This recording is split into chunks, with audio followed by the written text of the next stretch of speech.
In a conversation earlier this week, someone mentioned how they feel kind of embarrassed or dumb that they're working harder on the relationship than their partner is. And to give some context, they're the one that was the betrayed spouse, and the wayward spouse is the one that's not trying as hard as they are to fix the relationship.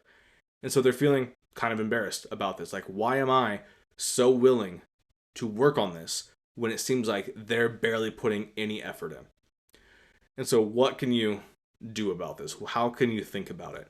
Number one, just recognize it makes sense. It is kind of embarrassing because you start to wonder, like, how desperate for this person's approval and love am I that they could do this cruel thing to me and I'm the one putting in more work?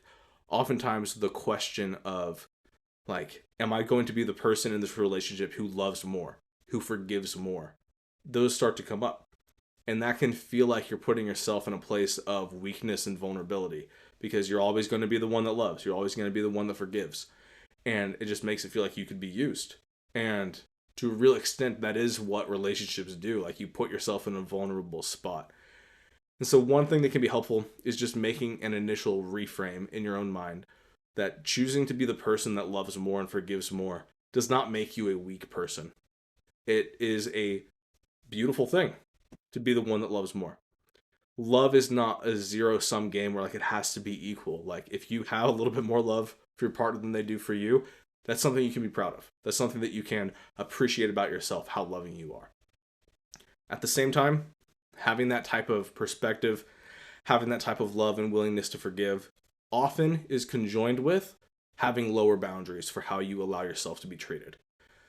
And so sometimes people will continue to love and love and love and give and give and give, and they're basically expecting nothing in return. And they are fine with their partner not reciprocating it at all.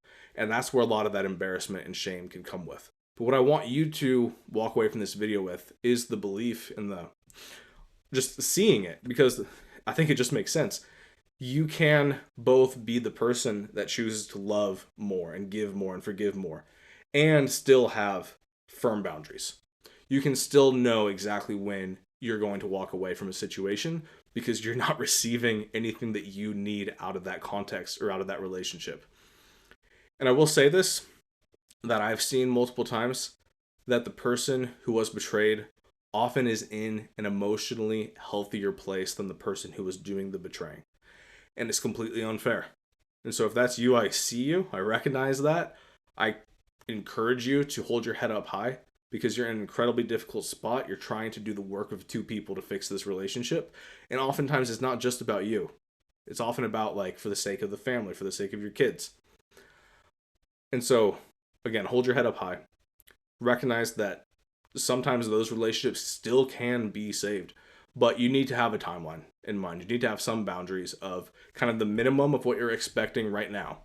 Like, the next day after it happens, you need to see them putting in some type of work to communicate, some type of effort, and also a longer term boundary or expectation of, hey, within the next couple days or within the next couple weeks or within the next couple months, this is where you need to be at. And that's something, some of those standards need to be communicated. Some of those boundaries need to be perfectly clear that if you don't do X by Y date, I'm gone because I deserve better. And some of them can be in just your own head where maybe it wouldn't be helpful to communicate it, but say 30 days out from now, if I don't see this change in them, because you don't want them to fake it, then you can be on your way out. So if you feel embarrassed about how hard you're willing to work on it, don't be embarrassed about that. Appreciate how much love and commitment you have and how much loyalty you have. But then also know where you draw your line. Establish a boundary, establish an expectation, and be willing to uphold that if your needs aren't being met.